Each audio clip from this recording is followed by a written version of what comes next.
ओ प्यारो रसिया मेरो मन भावन, प्यारो रसिया मेरो मन भावन। मोर मुकुट पे अड़ गए, मोर मुकुट पे अड़ गए, मोर मुकुट पे अड़ गए, मोर मुकुट पे अड़ गए, ये तो अड़ गए अड़ गए अड़ गए मेरे हाय रे मेरे नैना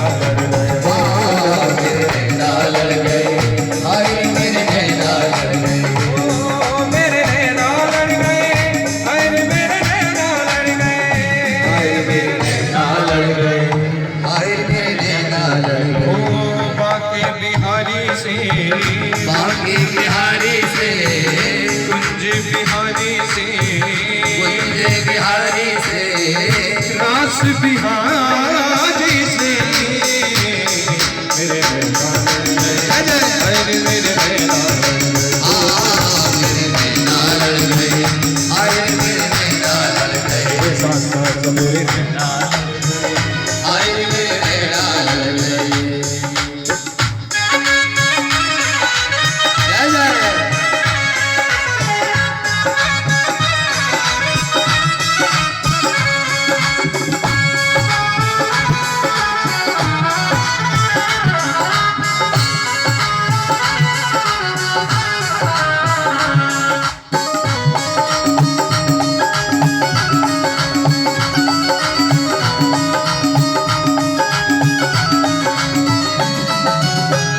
नैनों में तेरी सूरत समाई, नैनों में तेरी सूरत समाई, ओ नैनों में तेरी सूरत समाई, नैनों में तेरी सूरत समाई।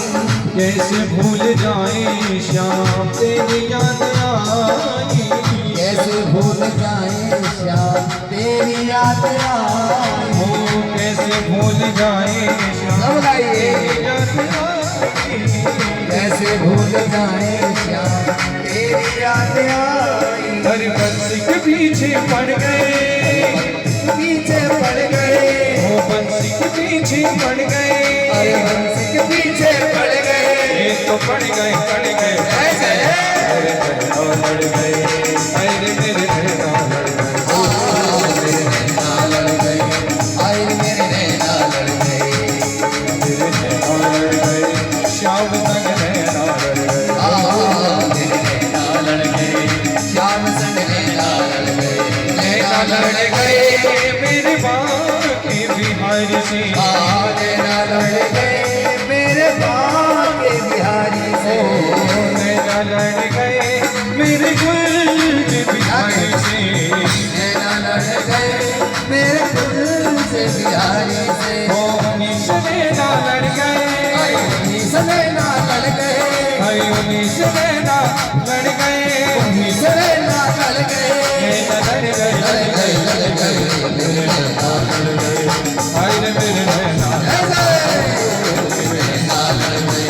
हाय मेरे नैना लड़ गए, ओ मेरे नैना लड़ गए, हाय रे मेरे नैना लड़ गए, मेरे नैना लड़ गए, हाय मेरे नैना लड़ गए, ओ मेरे नैना लड़ गए, हाय मेरे नैना लड़ गए, मेरे नैना लड़ गए, हाय मेरे नैना लड़ गए, मेरे नैना लड़ गए, हाय मेरे नैना लड़ गए, नैना लड़ गए, हाय लड़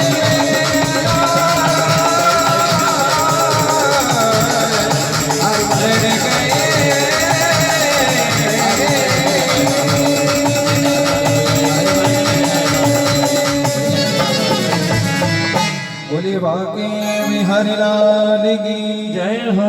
वो नैना लड़ गए मेरे कुंज बिहारी से। जैसे सुना बाबा सुखदेव की तो तुरंत समाधि अवस्था से नेत्र खुले, ऐसा दिव्य सौंदर्य अब पुनः नेत्र बंद कर लिए। सायंकाल का समय हुआ तो पुनः अपनी गाय को लेकर के आश्रम पहुंचे और सारी बात गुरुजी से जाकर बताए। गुरुजी आप जानते हैं, आज मैंने एक बालक को देखा उस सुरम्य वन में अकेला, शरीर पर कोई वस्त्र नहीं था, और मैंने आपके बताए हुए दिव्य मंत्र को जैसे ही उच्चारित किया और उस बालक के नेत्र खुल गए। व्यास जी समझ गए, हो ना हो मेरा वह औरस पुत्र सुखदेव ही होगा। जन्मते ही जंगल की ओर भाग गया था। अच्छा ठीक, दूसरे दिन दूसरा मंत्र दिए लिख करके, ये ले जाओ, आज इस मंत्र को याद करके मुझे सुनाना। पहुंचे, उस शिष्य ने पुनः उसी मंत्र को पुनः याद करना आरंभ किया। गाय चढ़ते जाए और वो अपने मंत्र को याद करे। मंत्र था, अहो वकीयस्तन कालकूटम जिघांसया पाययदाप्य साध्वी लेभे गतिं धातृचितान्ततोऽन्यं तं वा दयालं शरणं व्रजेमा। पुनः आज उस मंत्र को सुना, सुखदेव जी ध्यान में थे, पुनः नेत्र खुल गए। ओहो मेरे प्यारे प्रभु को, अहो वकीयं स्तन कालकूटम, बकासुर की बहन पूतना, वो बकी पूतना अपने स्तन पर कालकूट लगा करके भगवान को पिलाने के लिए पहुंची, सर्वांग सुंदरी बनकर। और भगवान उसके प्रेम में पान करने भी लगे। और अंत में क्या हुआ, बोले कम्बा दयालु शरणम ब्रजेमा। इतना अपराध करने वाली पूतना को भगवान ने अपने धाम पहुंचा दिया, मुक्ति दे दी। ऐसे दयालु श्याम की कौन शरण नहीं लेना चाहेगा। कम्बा दयालु शरणम ब्रजेमा, उनकी शरण चरण पर कौन रहना नहीं चाहेगा। उठे शिला से, पत्थर की शिला पर बैठे थे। भैया सुनो, मेरे से कहा, हाँ आपसे कह रहे हैं, ये मंत्र आपको कौन देता है। अरे बोले हमारे गुरुजी, आप हमें मिलवा सकते हैं। बोले अवश्य, चलिए। शाम हुई, अपनी गाय और बछड़ों के साथ में उस शिष्य ने सुखदेव जी को भी आज पुनः आश्रम पर ले आए। जैसे ही आते देखा, मां बल्टिका के स्तरों में मानो पुनः स्तन दूध आ गया हो। वात्सल्यमयी मां गदगद हो गई, मेरा औरस पुत्र आज घर लौटा है। व्यास जी के नेत्र सजल हो गए, आते बराबर अपने बच्चे को अंक में भर लिया। सुखदेव जी ने कहा, राजन आप कौन। बेटा मैं तुम्हारा पिता हूं, तुम मेरे पुत्र हो, मुझे नहीं पहचानते, ये तुम्हारी मां है। 12 वर्ष तक तुम इसके गर्भ में रहे हो, और जब तुम्हारा जन्म हुआ तो तुम 16 वर्ष के दिखाई पड़ते थे। जन्मते ही तुम वन की ओर चल पड़े। क्षमा करें, मैं इस बालक के साथ में कुछ शिक्षा का अध्ययन करने आया हुआ हूं, क्या आप मुझे बताएंगे। अवश्य बताऊंगा, ऐसे अनेक असंख्य मेरे पास में मंत्र हैं। बैठो। लेकिन इस कथा को पान करने से पहले व्यक्ति में 2 बातें होनी चाहिए श्रीमद् भागवत को सुनने से पूर्व। क्या नियम है। बोले उस व्यक्ति के पास में क्रोध और काम नहीं होना चाहिए। कैसे पता करें कि मेरे औरस पुत्र में कितना काम है और कितना क्रोध है। तुरंत एक चिट्ठी लिखे, जनकपुर जाना होगा। ठीक है, हमारे एक शिष्य रहते हैं, उन तक ये संदेश दे करके आओ। चले। भीतर आकर महात्मा था, किसी से लेना दाना देना, मगन रहना। वे सुखदेव जी महाराज जनकपुर पहुंचे। जनकपुर पहुंचते ही राजा के दरबार में क्षत्रियों से मिले। द्वार पर द्वारपाल खड़े हुए थे, मुझे राजा से मिलना है, ये उनके लिए संदेश लेकर के आया हुआ है। द्वार पर रोक दिया, भीतर गए। द्वारपाल, महाराज आपके लिए एक संदेश आया हुआ है। ब्राह्मण बालक है,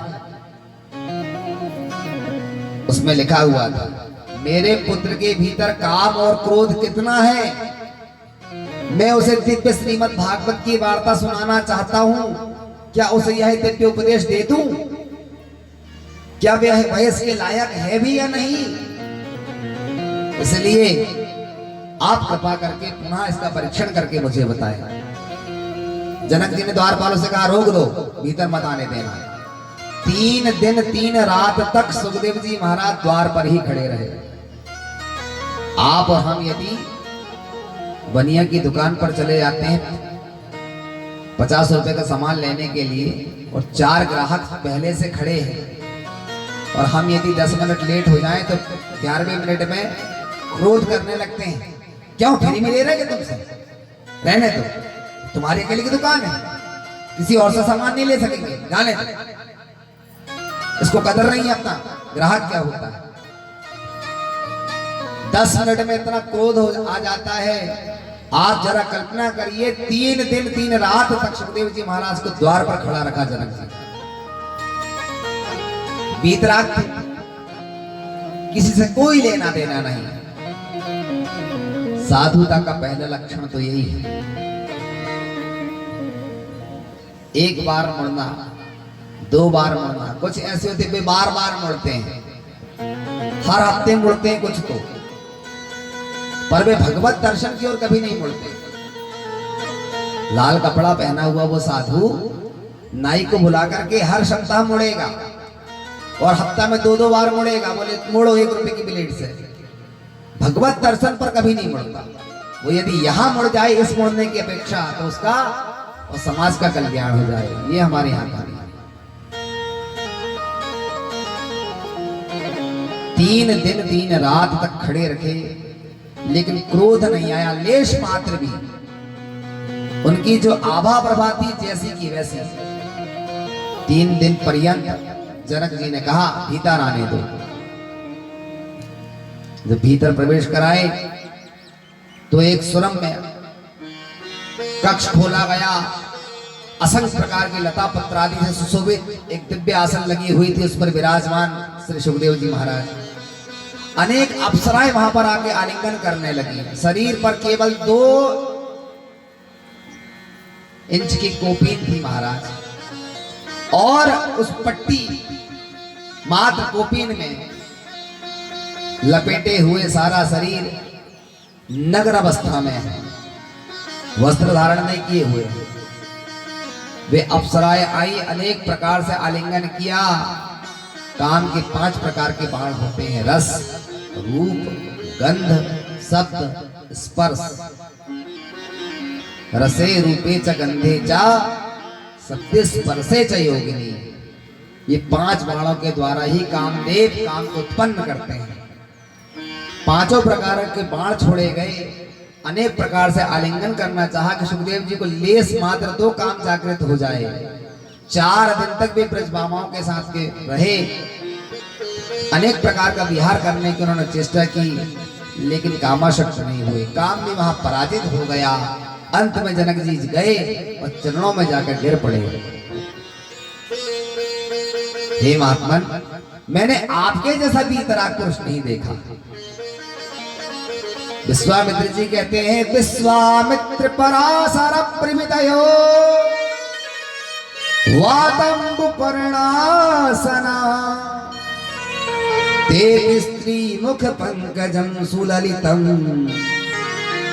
दिव्यै मोहंगता। वायु पत्तों का सेवन करने वाले विश्वामित्र जी अपनी तपश्चर्या में कहते हैं साधुओं,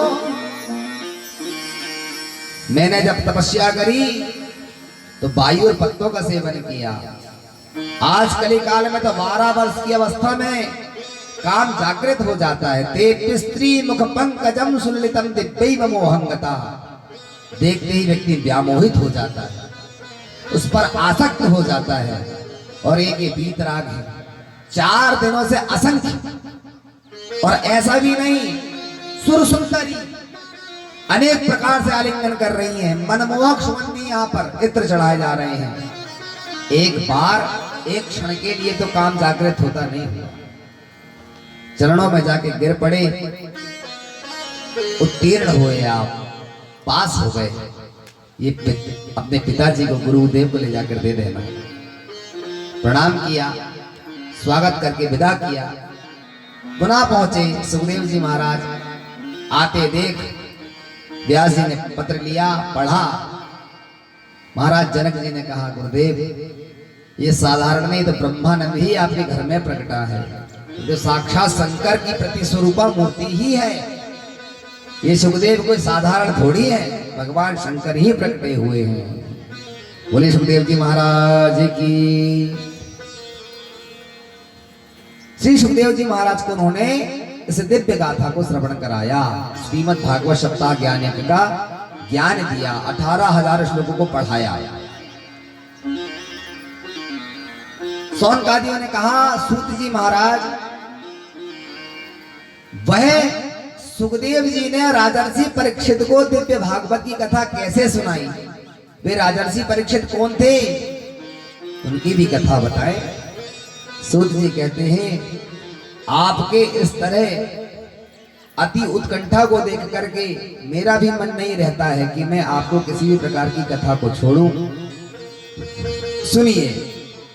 मृधे मृधे कौरव राज हंस,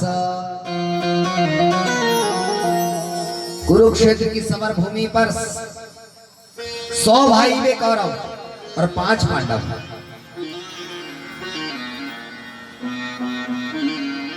रात्रि में मिलने गया अश्वत्थामा। मित्र दुखी हो? क्या बात है? अरे कहा मित्र क्या बताएं, हम 100 भाई होते हुए भी मैं अपने 100 भाई को नहीं बचा पाया। 99 भाई मारे गए और वे मेरे शत्रु सिर्फ 5 है पांडव। उनमें से कोई एक भी मर जाता ना तो मैं विजय हो जाता। मित्र मैं मित्रता की सौगंध खाता हूं, तुम एक की बात कर रहे हो। कल प्रातः काल यदि मैंने तुमको उन 5 के सिर काट कर लाके दे दिया तो मेरा नाम अश्वत्थामा नहीं तो मित्रता ही रद्द हो जाएगी। ऐसा अवश्य। रात्रि के समय वह अश्वत्थामा चला। संस्कृत में एक न्याय होता है, उसे कहते हैं काक उलूकन न्याय। रात्रि में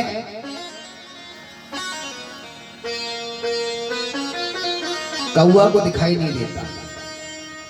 उल्लू शिकार कौआ का करता है रात्रि में,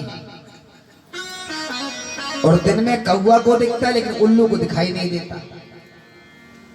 उसके लिए संसार रात्रि में चश्मा लग जाता है और इसे दिन में। सारे कौवे एक वृक्ष पर विश्राम कर रहे थे और एक उल्लू गया, उसने सारे कौवों को मार मार के गिरा दिया। मार्ग में चलते चलते जैसे अश्वत्थामा की नजर पड़ी, ओहो दिव्यम ददामि ते चक्षु, मैं भी इसी तरह की युक्ति से 5 पांडवों को मारूंगा। भगवान ने अपनी दिव्य शक्ति के द्वारा द्रौपदी के 5 बालकों को वहां पर छोड़ा और 5 पांडवों को वहां से लेकर के दूसरे शिविर पर विश्राम करने जा पहुंचा। देवी द्रौपदी विश्राम कर रही थी, अश्वत्थामा चोर के भांति गया, सोते हुए 5 पांडव के पुत्रों का सिर काट के ले आया, धड़ छोड़ दिया। प्रातः काल हुआ, कैबिनेट लगा हुआ था। मित्र मैंने तुमसे कहा था वचनबद्ध हूं, तुम एक क्या कह रहे थे, मैंने 5 पांडवों को मार दिया। क्या बात करते हो, दिखाओ। सैनिकों से कहा वस्त्र अलग करो। जैसे ही देखा तो देखने में वैसे दिख रहे थे, पर पता कैसे चले कि ये 5 पांडव ही होना चाहिए। दुर्योधन को सबसे ज्यादा ईर्ष्या थी भीम से। उसने दूसरे नंबर का उस सिर को बुलाया, हाथ में रखा, उस सिर को जैसे दबाया उसके 100 टुकड़े हो गए। दुर्योधन बोल पड़ा, मित्र बहुत बड़ी गलती कर रहे थे, ये भीम नहीं है, भीम पुत्र है, ये पांडव नहीं पांडव पुत्र है। तुमने हमारे आने वाले वंश को चलाने वाले, यही हमारे वंश थे, इनसे ही हमारे वंश की परंपरा चलती, इन्हें भी तुमने मार दिया। अति हर्ष हुआ, अति दुख हुआ। 1 मिनट तो पहले बड़ा खुश हुआ था, अब दुखी हो गया। क्या करूं? अब गलती तो हो ही गई है। मैंने तुमसे 5 पांडवों को मारने को कहा था, अबोध बालकों ने क्या बिगाड़ा था तुम्हारा? मित्र, मेरे से बहुत बड़ी भूल हो गई, मैं वचनबद्ध हो गया था। मुझे यही लग रहा था कि ये 5 पांडव होंगे, बाजू में द्रौपदी विश्राम कर रही है। इधर जब प्रातः काल हुआ, करुण विलाप करने लगी द्रौपदी। उसने जब देखा तो 5 के सिर नहीं है, केवल धड़ रखे हुए बिस्तर पर। लहू लुहान पूरा बिस्तर खून से लथपथ हो चुका था। मां की वेदना अति कष्ट, बार बार विलाप करके रोने लगी, करुण क्रंदन करने लगी। हे नाथ, मेरे पुत्र को तो देखो, कौन दुराचारी आकर के असहाय नन्हे बालकों का सिर काट करके ले गया। प्रातः काल हुआ, 8 बजे भगवान 5 पांडवों को लेकर के शिविर पर पहुंचे। जो देखा विलाप करते हुए युधिष्ठिर जी कहने लगे, देवी भाभी प्रबल होती है, कष्ट की बात नहीं है, मैं तुम्हारी ममत्व को जानता हूं। भीम बोला, भैया जिस दुराचारी ने इस कृतज्ञ अपराध को किया हुआ है उसे छोड़ूंगा नहीं। अर्जुन बोल पड़ा, है कृष्णे, मैंने उस दुराचारी के रक्त से तुम्हारे केसों का अभिषेक नहीं किया तो मैं क्षत्रिय वीर क्षत्रिय नहीं हूं।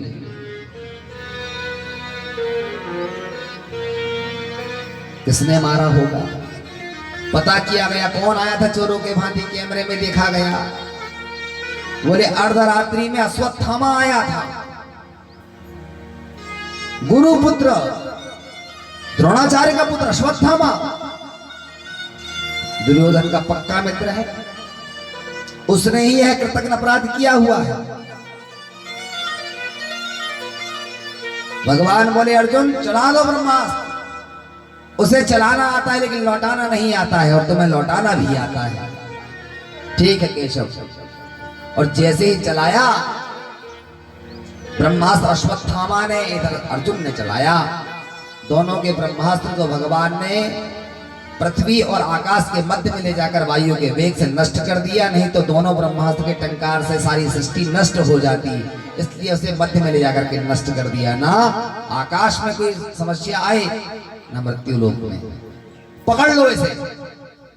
अर्जुन ने जैसे ही पकड़ा दुराचारी अश्वत्थामा को, पकड़ करके लाया। देवी, तुम्हारे पुत्रों को मारने वाला ये अपराधी है, बताओ मार दिया जाए, छोड़ दिया जाए, क्या करना चाहिए इसके साथ? युधिष्ठिर भैया खड़े हुए थे। अर्जुन, गुरुपुत्र महानियम आनयस्व, कुछ भी हो ये हमारे गुरुदेव का एक लौता पुत्र है। ब्रह्मबंधुर्नहंतव्य आतताई बधारणः। ब्राह्मण की हत्या नहीं करना चाहिए, ब्रह्म दोष लगता है। और ये तो गुरुपुत्र है, ऊपर से ब्राह्मण है, इसकी हत्या करोगे ब्रह्म दोष लग जाएगा, नरक में चले जाओगे, घोर अपराध करने जा रहे हो। वाह, क्या सुंदर उपदेश किया भैया आपने। धर्म और नीति को ये आपसे जाकर सीखे। आप कहते हैं ब्राह्मण का बालक है, ब्रह्म हत्या का दोष लग जाएगा, और पीछे कहते हैं आतताई बधारणा, दुष्ट दुराचारी आतताई को छोड़ना नहीं चाहिए। अब बताइए करूं तो क्या करूं? एक तरफ ब्राह्मण है, गुरुपुत्र है, और दूसरी तरफ ये अपराधी है, इसने कृतज्ञ अपराध किया हुआ है, ये दंड का ही पात्र है। भीम बोला, देखो अर्जुन, तुम नहीं मारोगे, मैं एक ही मुक्का में इसकी सारे अड़तनियां बाहर कर दूंगा, मैं नहीं छोड़ने वाला। तुम अपनी प्रतिज्ञा को भले भूल जाओ। भगवान कृष्ण ने संकेत किया, अर्जुन भैया युधिष्ठिर गलत नहीं कह रहे हैं, उन्होंने सत्य कहा है। ब्रह्मबंधुर्नहंतव्यातताई बधारणः। भगवान कुछ बोलते, इससे पूर्व द्रौपदी बोल पड़ी, हे नाथ, मैंने तो 5 बालकों को खोया है, और हमारी गुरु माता कृपी का तो केवल एकमात्र औरस पुत्र है यह। इसका यदि पद हो गया तो गुरु माता का सहारा कौन है? गुरुदेव तो पहले ही सिधार चुके हैं, उनकी सेवा कौन करेगा? आपको तो जीवन पर्यंत उनका ऋणी होकर रहना चाहिए। मैं जानती हूं मां की ममता, उस ममत्व को। जब मुझे आज 5 पुत्रों को खोकर के इतना कष्ट हो रहा है तो उनका तो सिर्फ एक है। मेरे पास तो आप 5 वीर योद्धा हैं, आपके सहारे में जी लूंगी। लेकिन गुरुदेव के नहीं रहने के बाद माता कृपी जब अश्वत्थामा का आप वध कर दोगे तो वे किसके सहारे जीवन जिएंगी? एक साथ 2 हत्याएं हो जाएंगी और 2 का श्राप लगेगा आपको। अर्जुन बोले अच्छा धर्म संकट में फंसा हूं मैं, मार नहीं सकता हूं, अपराध हो जाएगा, छोड़ नहीं सकता, प्रतिज्ञा लिया हुआ करूं तो क्या करूं ऐसी स्थिति में? भगवान बोले आताताई है, दुराचारी है, दुष्टात्मा है, इसकी हजामत करवाओ, जूते की माला पहनाओ, गधे पे बैठा लो, माथे पर जो मणि है उसे निकाल लो, चेहरे पर पूरी कालिकता पोत दो और सारे नगर का भ्रमण कराओ, इसकी भी शोभा यात्रा निकालो और धक्का देकर बाहर निकाल दो। क्या होगा? बोले ये निस्तेज हो जाएगा। दूसरा, इसने जो जघन्य अपराध किया हुआ है इसकी सजा इससे अच्छी और कुछ नहीं होगी और तुम्हें दोष भी नहीं लगेगा। हम जिस तरह से जिस उपाय को निकालना चाहते हैं बस हमारे पास धैर्यता होनी चाहिए। धैर्यता नहीं रखते और कार्य को करे चले जाते हैं। भगवान ने समझाया, उपाय बताया। सारे पांडवों ने छौर कर्म करवाया, जूतों की माला पहनाई, मणि जो थी उसको निकाल दिया, निस्तेज कर दिया, गधे पर बैठाल करके उसे नगर से धक्का देकर भगाया। हे कृष्ण, मैं तुम्हारे पुत्रों की रक्षा नहीं कर पाया। क्षत्रियम तमधिया सुति वेद मंत्रहीना, मुझ क्षत्रिय को धिक्कार है जो तुम्हारी रक्षा नहीं कर पाया, अपने पुत्रों की रक्षा नहीं कर पाया।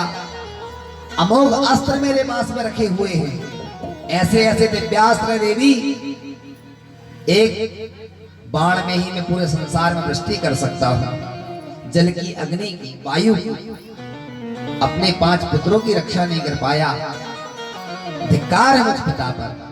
भगवान बोले भावी प्रबल होती है अर्जुन। उन्हें धैर्य बंधाया। अति घृणित, अति लज्जित हुआ अश्वत्थामा, वन में कुटी बना करके रहने लगा। कुछ काल के बाद जब संपूर्ण अश्वमेध यज्ञ पूर्ण हुआ, भगवान ने कहा कि अब मुझे चलना चाहिए द्वारिका। जाने को आतुर हो रहे थे, बुआ से मिलने पहुंचे। कुंती बुआ, बहुत समय हो गया मैं द्वारिका से आया हुआ हूं, अब मुझे चलना चाहिए, आशीर्वाद दीजिए, आप स्वस्थ रहिएगा। हे नाथ, जाते जाते एक वरदान दे दीजिए। मांगिए बुआ, क्या वरदान चाहिए? ऐसा वरदान मांगा दुनिया में कोई मांग ही नहीं सकता।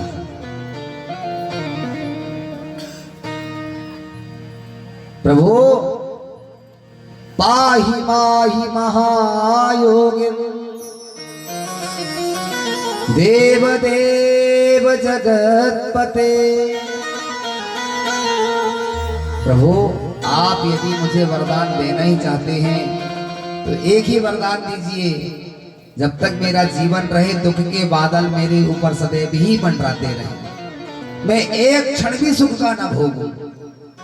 वह क्या? विपदा संतु न सस्वतत्र तत्र जगत गुरु।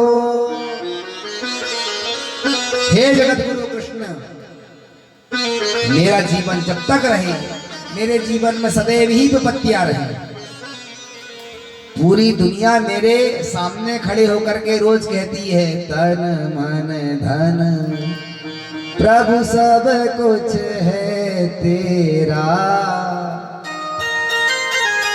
अरे लोग तो कहते हैं प्रभु मैं 1000 लड्डू का प्रसाद चढ़ाऊंगा, वजन भर प्रसाद चढ़ाऊंगा, संतान दे देना, बच्चे की नौकरी लगा देना, बच्चे का विवाह करवा देना। और एक आप हो बुआ, आप कह रही हैं कि जीवन पर्यंत मेरे को एक क्षण का भी सुख ना आए और कुछ नहीं, बस कारण बेबदन नारायण स्मृति। आपकी स्मृति यदि बनी रहेगी तो वो केवल दुख में, सुख आया अब क्या बात है, मालपुआ और मर्सरीज में घूमना आरंभ करे, 6 मंजिला के घर बनाए, पति पोते में ऐसे उलझ जाता है जीव, कहाँ भगवान का भजन हो पाता है। इसलिए मैं भी चाहती हूँ इस माया प्रपंच रूपी जगत से यदि इसका त्याग कर दूंगी, त्याग कैसे होगा, बोले दुख में।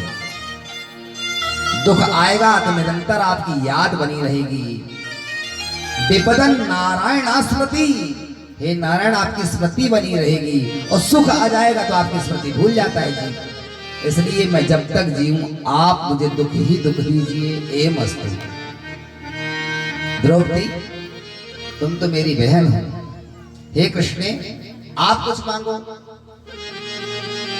सभी को उन्होंने क्रमशः 5 पांडव को वरदान दिया और जाने के लिए रथ पर भगवान ने अपना दाहिना पैर रखा ही था कि पीछे से आवाज आई, कामं दहतुमां नाथ मां में गर्भो निपातता। हे नाथ पाहि मां, मेरे गर्भ की रक्षा कीजिए। भगवान ने पीछे पलट करके देखा, ये अबला कौन है और मेरे से पाई पाई बार बार रोक रही, प्रभु मेरी रक्षा कीजिए। कौन है देवी? ओहो ये तो उत्तरा देवी है, अभिमन्यु की पत्नी।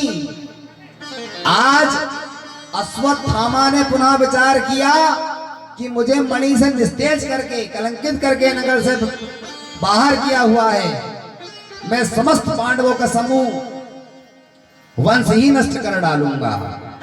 उसे याद आया कि अभिमन्यु की पत्नी उत्तरा देवी गर्भवती हैं, उनके घर में एक शिशु पल रहा है, उसका जन्म नहीं हुआ है। यदि मैं उसके गर्भ को ही नष्ट कर दूंगा तो पांडव का वंश ही नष्ट हो जाएगा।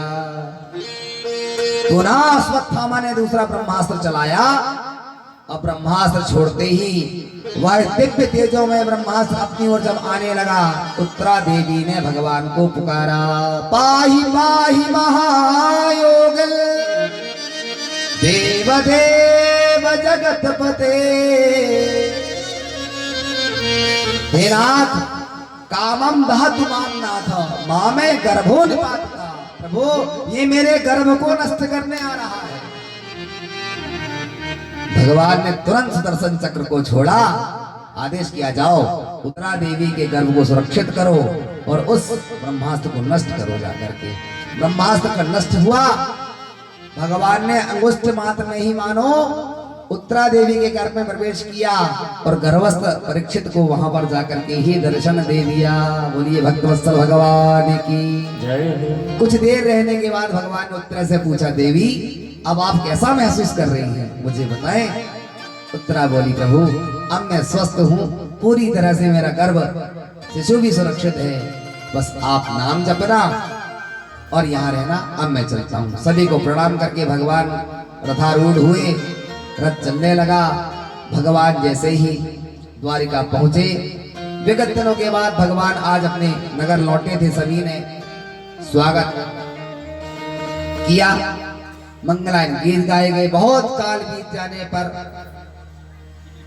अर्जुन साथ में गए हुए थे छोड़ने के लिए। एक दिन युधिष्ठिर भैया को अपशकुन दिखाई दिए स्वप्न में।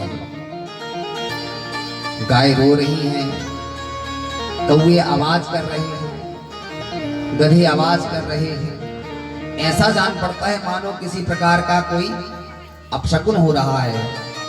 कालांतर में उत्तरा देवी ने इधर एक पुत्र को जन्म दिया परिता इक्षिता असौति परीक्षिता, जिसका नामकरण किया गया परीक्षित, जो भारत के सम्राट प्रधानमंत्री हुए इस पूरे अजनाब खंड के।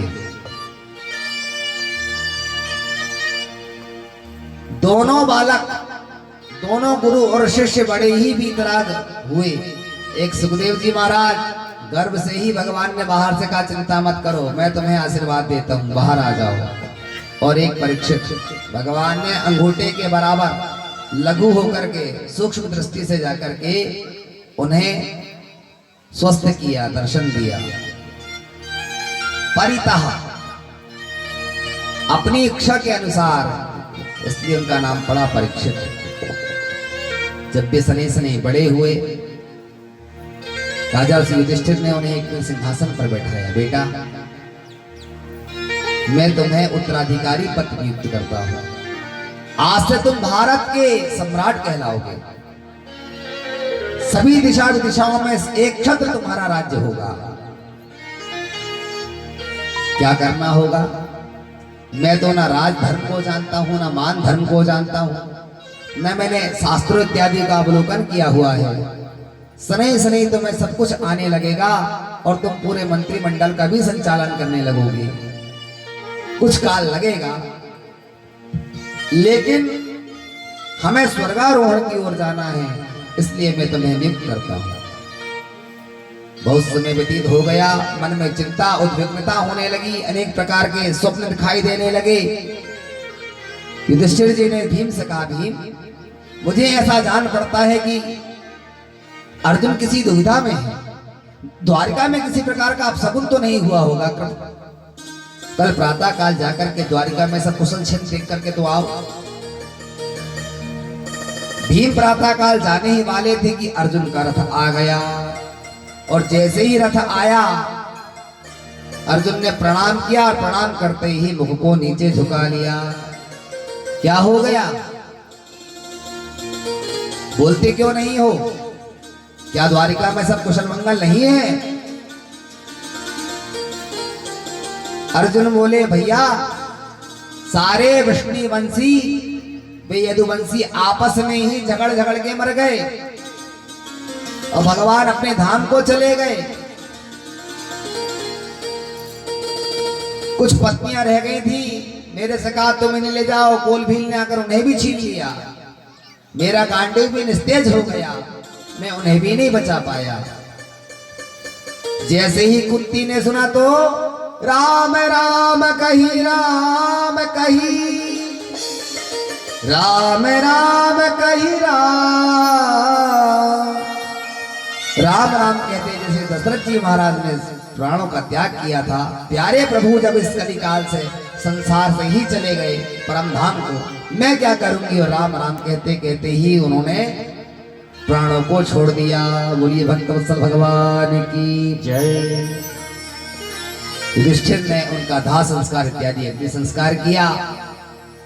पांचों पांडवों से कहा, अब जब प्यारे प्रभु नहीं रहे, माता जी भी चली गई हैं, तो हम भी कृपा करके स्वर्गारोहण की यात्रा पर चलते। स्वर्गारोहण की यात्रा कहते हैं उत्तर भारत की यात्रा, सबसे कठिन है।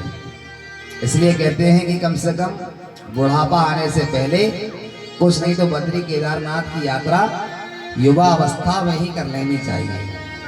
बुढ़ापे में आप गए तो पुनः लौट के नहीं आएंगे। स्वर्गारोहण की यात्रा, जो कि जितने भी हिमालय जैसे बड़े बड़े वन पर्वत हैं वे उत्तर दिशा में हैं। इसलिए कहा जाता है, वास्तु के अनुसार, विषय थोड़ा सा बदल रहा हूं, दो बातें आपको बताता हूं।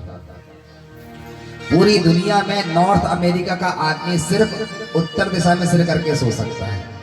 गृहस्थी को, वानप्रस्थी को, सन्यासी को, ब्रह्मचारी को, चारों आश्रम में किसी भी व्यक्ति को उत्तर दिशा में सिर करके नहीं सोना चाहिए। सिर से संबंधित जितने रोग होते हैं उत्तर दिशा में, इसलिए या तो हम पूर्व दिशा में सिर करें अथवा दक्षिण दिशा में करें। जो गोलार्ध है, पूरी सृष्टि जो है, दुनिया जो हो, वो एक तिल के भांति नित्य ही खसक रही है उत्तर दिशा की ओर। उत्तर दिशा में बड़े बड़े पहाड़ पर्वत बनते जा रहे हैं प्रतिदिन। इसलिए उत्तर दिशा में गृहस्थी को शयन नहीं करना चाहिए। और भी मैं जीवन की ज्ञातव्य बातें बताऊंगा, लेकिन कथा के बाद आइए। अस्तु। जब उत्तर दिशा की ओर चलने लगे, राजर्षि परीक्षित ने हाथ जोड़कर कहा, दादाजी आप कहां जा रहे हैं मुझे छोड़ करके? बेटा मैं जा रहा हूं, आज से तुम्हें संपूर्ण देश को संभालना है। तुम इस पूरे अजनाब खंड के छत्रपति सम्राट हो। 3 बातों को याद रखना। शरण में आए हुए शत्रु को भी त्याग देना, अभय प्रदान करना क्षत्रिय का पहला धर्म होता है। कोई शत्रु भी यदि हमारी शरणागति ले ले, वो हमारी शरण में आकर के बैठ जाए, तो क्षत्रिय का पहला धर्म क्या है? शरण में आए हुए उस शत्रु का भी त्याग कर दे। कोई बात नहीं, मैं तुम्हें माफ करता हूं, अभय प्रदान कर दे उसे। दूसरा, आंखों के सामने अधर्म को होते कभी ना देखे, दूसरा धर्म। तीसरा धर्म बताया, परस्त्री का कभी अपहरण नहीं करना। जीव का सबसे पहला पतन होता है, और चाणक्य वही बात कहते हैं, मातृवत परदारेषु परद्रव्येषु लोष्टवत् आत्मवत् सर्वदेवेषु यह पश्यति स पंडितः। वेद के बुद्धिमान पंडित सभी जगह, सभी में माँ और पिता की दृष्टि देखता है, बहन की दृष्टि देखता है। कभी भी स्वप्न में भी परस्त्री का अपहरण नहीं करना, आंखों के सामने अधर्म को होते हुए कभी मत देखना।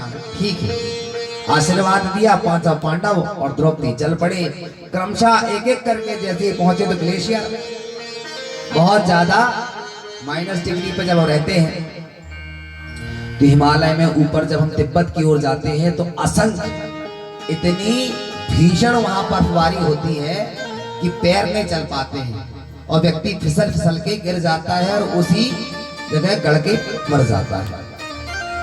क्रमशः नकुल, सहदेव, भीम, अर्जुन, द्रौपदी, साथ में एक मिला मार्ग में कुत्ता, वो चल पड़ा। ऊपर तलहटी पर पहुंचे थे, शिखर पर भगवान विमान लेकर के आए। आप नहीं जा सकते, इसे रख लीजिए। बोले इसे तो साथ में नहीं ले जा सकता। नहीं, बोले इसने मेरे साथ संपूर्ण यात्रा की है, मेरा परिवार, मेरा भाई, मेरी पत्नी सब मुझे छोड़ करके चले गए, ये स्वान ने मेरा साथ नहीं छोड़ा, मैं इसे तो रथ पे ही बैठा लूंगा। महाराज आपने भी एक बार गलती की हुई थी, जैसे प्रार्थना किया तो कुत्ते से स्वयं मूर्तिमंत धर्म प्रकट हो गए। राजन मैं तो आपकी परीक्षा लेने के लिए आया हुआ था, आपके जैसा वीतराग कौन होगा? धर्म ने कहा युधिष्ठिर से, आप विमान पर आरूढ़ होकर के परम धाम को चलिए। इस तरह से 5 पांडव परम धाम को पहुंचे। इधर महाराज राजर्षि परीक्षित ने सत्ता को संभाला। वे राजर्षि परीक्षित, जिनका एक क्षत्र राज्य दूर दूर तक साधु सेवा करते, कोई भी शरणार्थी उनकी शरण में आ जाए तो अपने पिता पर दादा की उन दिव्य बातों को वे स्मरण में रखते, जीवन में किसी भी प्रकार का किसी को कष्ट ना दे पाऊं, कोई ऐसा व्यवहार ना हो जाए जिससे मुझे दोष लगे, इस बात का विशेष ध्यान रखते। राजर्षि परीक्षित एक दिन अपने खजांची के साथ में गए घूमने के लिए। कितनी सुवर्ण मुद्राएं हैं, कितना कोष खजाना है। क्यों? क्षत्रियम धिगजीवतम प्रजाहीनम धिग्रहं च प्रजा विना धिक्कुलम चानपत्यस्य धिक्कुलम संततिम विना। उस राजा को धिक्कार है जो राजा होते हुए भी राज्य का स्वतंत्र रूप से पालन ना कर सके। प्रजा उसकी संतान की भांति होती है। राजा का पहला अधिकार तो यह है, मुझे पता तो हो मेरी प्रजा किसी प्रकार से दुखी कष्ट में तो नहीं है। राजर्षि परीक्षित को खजांची ने जिस तरह से दिखाया, असंख्य प्रकार की स्वर्ण मुद्राएं, आभूषण, रत्न जड़ित मुकुट रखे हुए थे। राजर्षि परीक्षित ने अपना वह दिव्य मुकुट उतारा और कहा कि यह सौंदर्य रत्नों से जड़ित मुकुट मुझे दो, इसका मैं कुछ दिन तक सेवन करूंगा। उसे धारण कर लिया।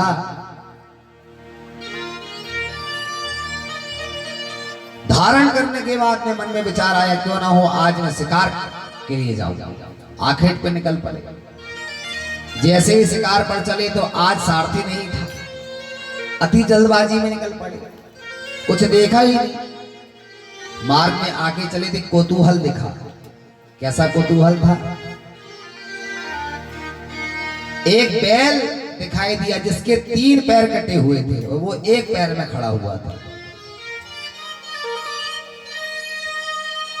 एक गाय रो रो करके पूछ रही थी, भैया ये तुम्हारे 3 पैर किसने काट दिए? रथ रुक गया। बैठे बैठे दोनों की वार्तालाप को सुन रहे थे। वो बैल और कोई नहीं, धर्म था।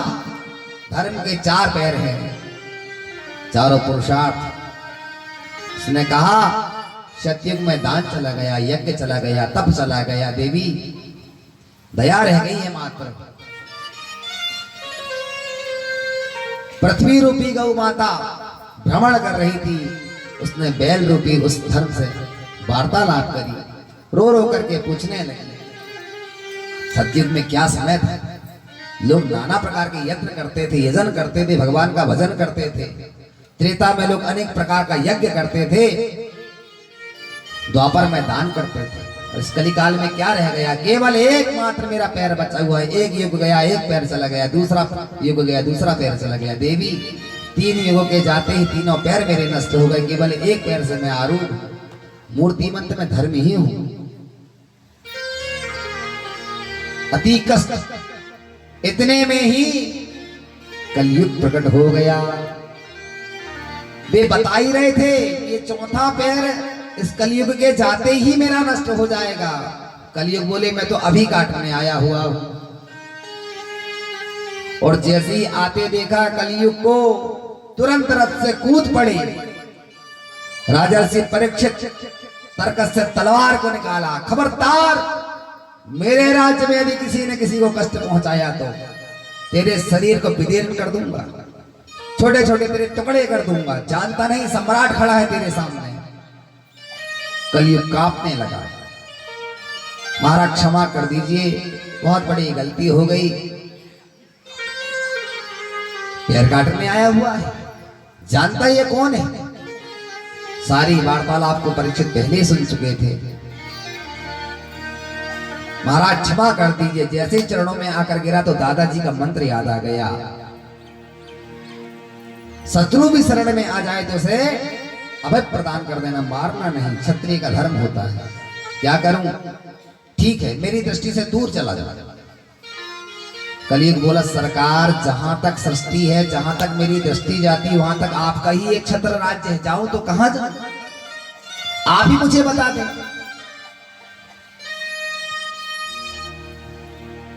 विचार करने लगे, ठीक है मैं तुझे कुछ स्थान देता हूं।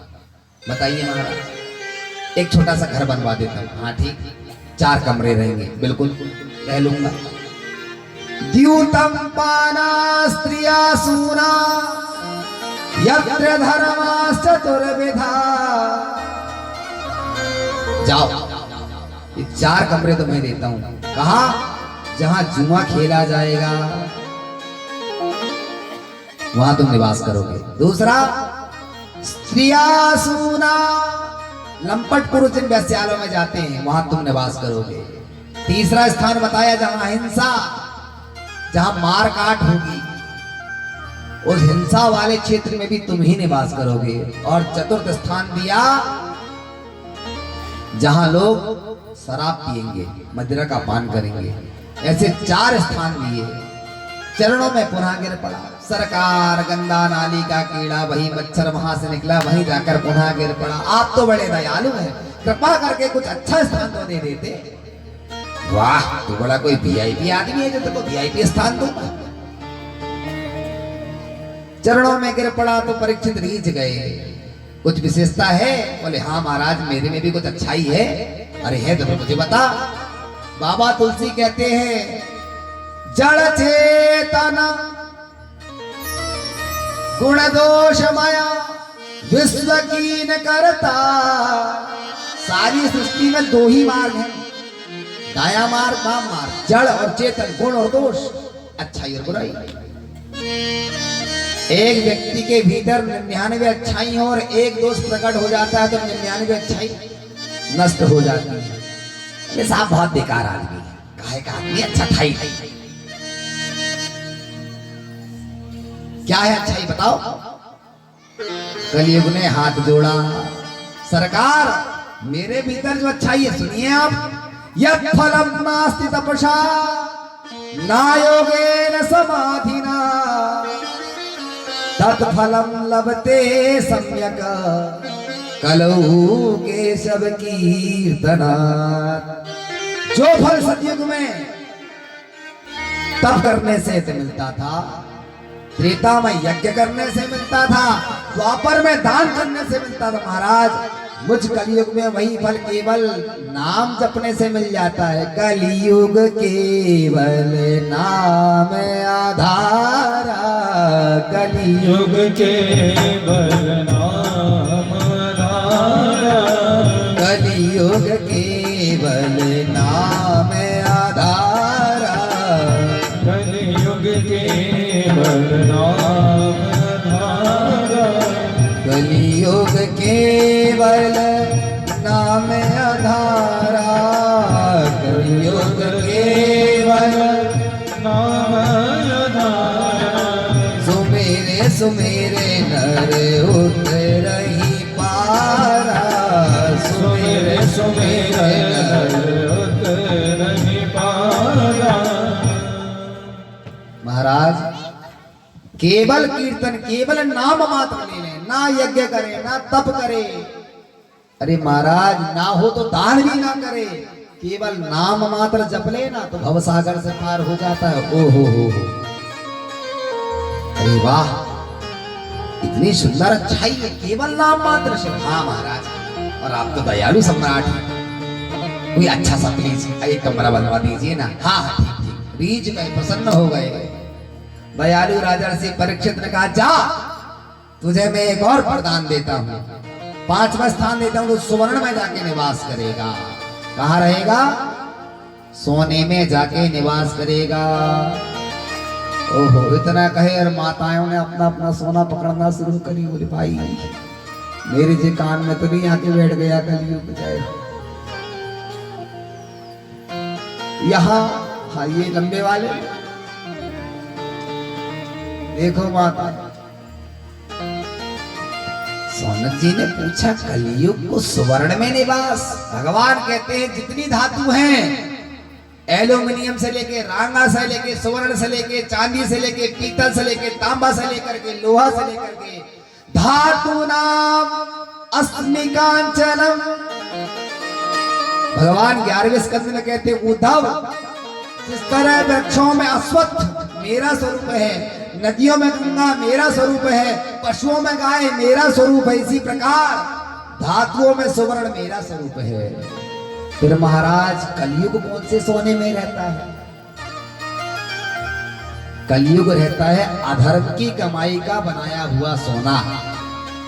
उसको आप पहन लो, कान में पहनोगे तो कान में निवास करेगा, गले में पहनोगे तो गले में, और हाथ में तो कोई बात नहीं। अधर्म की कमाई का जो है उस पे कलयुग निवास कर। प्रसन्न हो गया, वाह महाराज क्या सुंदर भवन बना करके दिया हुआ है। सूक्ष्म दृष्टि से मक्खी के भांति अपने स्वरूप को बनाया। और राजा ऋषि परीक्षित ने जिस मुकुट को धारण किया हुआ था उसी सुवर्ण मुकुट में जाकर के बैठ गया। पुनः राजा ऋषि परीक्षित आखेट के लिए चल पड़े। मार्ग में चलते चलते गला अवरुद्ध हो गया, प्यास लगी, आप लोग पानी पी रहे हैं। सम्राट लगी जाती है प्यास, शरीर है, उसकी गतिविधियां हैं। प्यास लग गई, गला अवरुद्ध हो गया, रथ रोके तो वे तो जगह जगह जाकर के अनेकों आश्रमों में जाकर के सेवाएं देते थे। उन्हें पता था कि यहाँ महाराज समीक का आश्रम है। गए जाकर के आवाज लगाए, कोई है क्या मुझे जल पिलाएगा, कोई मुझे पानी देगा। भीतर प्रवेश किए तो देखे महाराज समीक समाधि अवस्था में नेत्र बंद किए हुए ध्यान लगा करके बैठे हुए भगवान का भजन कर रहे थे। महाराज समीक के नेत्र बंद और राजा परीक्षित आवाज लगा रहे, कोई मुझे पानी पिला दो, तुम्हारे द्वार पर राजा आया हुआ है, सम्राट आकर के खड़ा हुआ है। क्या इतना भी बोध नहीं है? घर में कोई अतिथि आता है तो सर्वाधिक सारे कार्यों को छोड़कर पहले उसे पानी पिलाया जाता है। अरे हे ऋषि, तुम ढोंग कर रहे हो मेरे को देख करके। कलयुग जैसे ही बैठा मन में विकार आ गया, क्रोध आया। हे दुराचारी, ढोंगी, मेरे को देख करके फरेब कर रहे हो, झूठे झूठा नेत्रबंद कर रहे हो।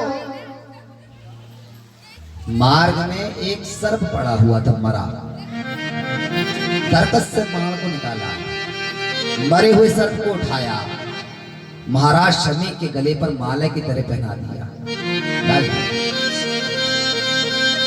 तुम सेवा के योग्य नहीं हो, पूजन के योग्य नहीं हो, तुम्हारे लिए धृष्टता का ही कार्य करना चाहिए। ऐसा कहा कुपित होकर के रथ पर बैठा अपने राजमहल पहुंचे। इंद्रप्रस्थ दिल्ली को कहते थे, अभी पुरानी दिल्ली को इंद्रप्रस्थ भी कहते हैं। पहुंचे राजधानी, महल पे पहुंचे। राजा परीक्षित जैसे ही मुकुट को उतारा, नीचे रखा, प्रायश्चित करने लगे। इतना बड़ा अपराध कर बैठे। जिन महर्षियों की जाकर के मैं घर घर जाके सेवा किया करता था, अनेकों रूप बना करके, आज मैंने मरे हुए सर्प को डाल के आ गया। घोर अपराध हो गया। क्या करना चाहिए प्रभु? मैं क्या प्रायश्चित करूं? उधर एक गौरमुख नामक शिष्य था, उसने राजर्षि परीक्षित की सारी क्रियाओं को देखा। महाराज समीक के पुत्र श्रृंगी सरस्वती तट पर जाकर के स्नान कर रहे थे और भगवान सूर्य को सायंकाल में अर्घ दे रहे थे। जानते हो श्रृंगी, अभी अभी भारत के सम्राट राजा परीक्षित तुम्हारे आश्रम पर पधारे थे। जोरों से चिल्ला रहे थे, कोई मुझे पानी पिला दो, पानी पिला दो, गला अवरुद्ध हो गया है। किसी ने पानी तो नहीं दिया, तो तुम्हारे पिताजी समाधि अवस्था में बैठे हुए थे। समाधि में बैठे देख मरा हुआ सर्प उठाया और महाराज समीक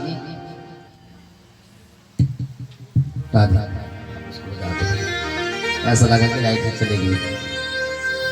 महाराज समीक के गले पर मरा हुआ सर्प डाल गया। जो सुना महाराज श्रृंगी ने, मूर्ख राजा ने धृष्टता पूर्वक कार्य किया हुआ है, मैं श्राप देता हूं उसे। सरस्वती नदी का जल लिया, संकल्प किया हाथ में, हे दुर्बुद्धि राजा, तुझे तेरे मद का अभिमान हो गया है। जीवन की दो रस्सियां हैं, याद रखो। एक है अहंता और एक है ममता। गांठ पड़े, पतन का कारक क्या है? पतन का कारक होता है अहंकार। अहंकार अति घोर जल लिया हाथ में। मूर्ख, हे दुर्बुद्धि, मैं तुझे श्राप देता हूं, आज से ठीक 7वें दिन 7वें तक्ष के हनी इसी सर्प के द्वारा तेरी मृत्यु सुनिश्चित होगी। श्राप दे दिया। हमारे बीच में कोई मेहमान पधारे, मैं परिचित नहीं हूं प्रत्यक्ष रूप से। अच्छा, आपके गुरु महाराज पधारे, स्वागत है, विराजमान हो जाएं। कौन है भाई? तिलक से पूजन करवाइए, ब्राह्मण देवता पूजन करवाइए। ओम हरि हरिः ओम स्वस्ति न इंद्रो वृत्रस्वाः स्वस्ति नः पूषा विश्ववेदाः स्वस्ति नस्तार्क्ष्यो अरिष्टनेमि स्वस्ति नो बृहस्पतिर्दधातु गुरुर्ब्रह्मा गुरुर्विष्णुः गुरुर्देवो महेश्वरः गुरुर्साक्षात् परब्रह्म तस्मै श्री गुरवे नमः। ओम नमो ब्रह्मण्य देवाय गो ब्रह्मण्य हिताय च जगद्धिताय कृष्णाय गोविंदाय नमो नमः गोविंदाय नमो नमः। महाराज श्री से निवेदन है परम पूज्य महाराज श्री का पुष्पहारों के द्वारा माल्यार्पण करें। ओम व्यासाय विष्णुरूपाय व्यासरूपाय विष्णवे नमो वै ब्रह्मनिधये वसिष्ठाय नमो नमः। तालियों के द्वारा सेवा दें। धीरज जो भी विप्रबंधु कथा में आते हैं वे इस मंच पर ही आकर विराजमान हो जाएं। मैं पहली बार डुंगरिया आया हूँ जो कि कथा के हेतु, और यहाँ के आचार्यों से मैं परिचित भी नहीं हूँ प्रत्यक्ष अप्रत्यक्ष रूप से। तो महाराज मेरा निवेदन यही रहता है प्रत्येक कथाओं में कि आप जो हैं आप साधारण तो हैं नहीं। देवाधीनं जगत् सर्वं मंत्राधीना च देवता। सारा जगत जिन देवताओं के अधीन होता है वे देवता मंत्र के अधीन होते हैं, वे मंत्र ब्राह्मण के अधीन होते हैं। इसलिए ब्राह्मण तस्मात् ब्राह्मण देवता। महाराज आप भूमि के स्वामी हैं, आप देवता हैं, आपका वहां स्थान नहीं, आपका स्थान यहाँ है, आप यहाँ पधारे। दूसरी बात, आपको उस स्थान पर बैठना है, पति के दाहिने भाग पर बैठ करके कथा सुननी चाहिए। प्रत्येक शुभ कार्यों को पति के उठिए, उस हाथ में बैठिए, हाँ उस हाथ। मैं थकाता बहुत हूं, गलत तो देख ही नहीं सकता, बिल्कुल नहीं। आप कच्चा खाएंगे नहीं, सीधी सी बात है। ये उनके दाहिने हाथ पे ही सदैव आपको बैठना है। किसी भी शुभ कार्य को करते समय यजमान को तिलक अंगूठे से, याद रखिए गृहस्थी को, माताएं बहनों को तिलक मध्यमा अंगुली से, भगवान को तिलक अनामिका अंगुली से, आचार्य को तिलक अंगूठे से। सिर्फ परमात्मा को अनामिका अंगुली से तिलक लगाया जाता है। सभी नाड़ियां हमारे शरीर में आकर के एक जगह निहित होती हैं, सबका अपना अपना स्थान होता है। जैसे कुंवारी बहनें हमारी मांग पर सिंदूर नहीं लगाती हैं, लेकिन विवाह हो जाने पर सिंदूर दान ही कराया जाता है। मैं आपको गृहस्थ जीवन की भी बहुत सारी बातें बताऊंगा। अभी हम थोड़ा कथा की ओर चल पड़ते हैं क्योंकि कथा बहुत सारी है। मैं आपको ये बहुत सारी चीजें बताऊंगा जो आप लिख सकते हैं, यूट्यूब के माध्यम से पुनः सुन सकते हैं। अस्तु। जैसे ही वहां गौरमुख ने बताया, महाराज समीक पुत्र संगी ने तुरंत श्राप दे डाला। हे दुर्बुद्धि मूर्ख राजा, मैं तुझे श्राप देता हूं, आज से ठीक 7वें दिन तेरी मृत्यु सुनिश्चित है। इसी सर्प के द्वारा, तक्षक के द्वारा तेरी मृत्यु होगी। आए आकर के समाधि में बैठे हुए महाराज समीक पिता के सामने आकर के रोने लगे, खड़े हो गए। कुछ काल के बाद, समय के बाद जब उनके नेत्र खुले, उन्होंने देखा, संगी क्यों रो रहे हो, क्या हो गया बेटा? तो कहा, पिताजी मेरी ओर ना देख करके अपनी ओर देखिए। क्यों मेरी ओर क्या देखना है? बोले नीचे देखिए। ओहो ये माला, अरे ये सर्पों की माला मुझे क्यों पहना दी? ये तो भगवान भोलेनाथ धारण करते हैं। पिताजी ये धृष्टता का कार्य राजर्षि परीक्षित ने किया हुआ है। वो मूर्ख अब हम अभिमान में आकर के यह भूल गया, दिखावा का कार्य करने वाला वह राजा। धिक्कार है ऐसे राजा को। दिग्जीवतम प्रजाहीनम दिग्ग्रहं च प्रजाम्यना। धिक्कार है। नहीं बेटा, पिताजी उसने इस कार्य को किया, इसलिए मैंने उसे श्राप दे डाला। आज से ठीक 7वें दिन इसी तक्षक सर्प के द्वारा तेरी मृत्यु होगी। बेटा ये तुमने क्या किया? ऐसा राजा हमारे राज्य में नहीं है, संपूर्ण देश में नहीं है, अजनाभ खंड के एकमात्र वे सम्राट हैं।